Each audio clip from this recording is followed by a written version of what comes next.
बलिदानी राजा गुरु बालक दास जयंती। जय सतनाम।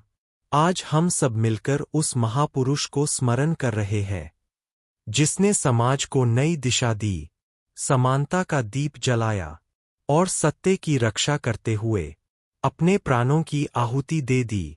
वह नाम है बलिदानी राजा गुरु बालक दास जी। छत्तीसगढ़ की पावन भूमि पर सतनामी समाज की चेतना के बीच गुरु घासीदास जी के वंश से गुरु बालक दास जी का अवतरण हुआ। समय कठिन था, जातिपाति और भेदभाव की जंजीरों में समाज जकड़ा हुआ था। सत्य बोलना अपराध माना जाता था, समानता का विचार राजसत्ता को चुनौती लगता था। ऐसे दौर में गुरु बालकदास जी ने आवाज उठाई, मनुष्य एक है, सतनाम एक है, किसी में ऊंच नीच नहीं। बलिदान की गाथा।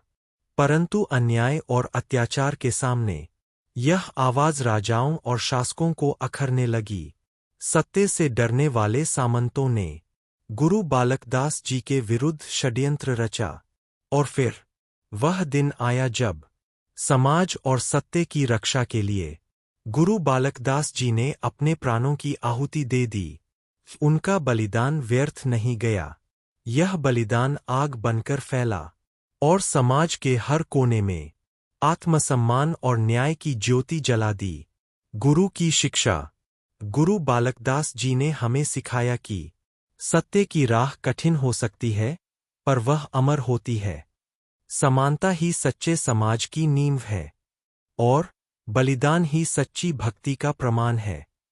उनके आदर्श आज भी हमें प्रेरित करते हैं कि हम अन्याय के सामने झुके नहीं, सत्य और सतनाम का झंडा ऊंचा रखें। आज उनकी जयंती पर हम सब मिलकर प्रण करते हैं कि हम गुरु बालकदास जी के दिखाए मार्ग पर चलेंगे, समाज में भाईचारा, समानता और सत्य का संदेश फैलाएंगे।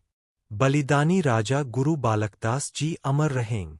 उनका नाम, उनका बलिदान और उनका संदेश हमेशा हमेशा जीवित रहेगा। जय सतनाम। यह कहानी का रचिता है यूट्यूब चैनल गुरु बाबा के संदेश। आप सुन रहे थे गुरु बाबा के संदेश यूट्यूब चैनल में बलिदानी राजा गुरु बालक दास जी।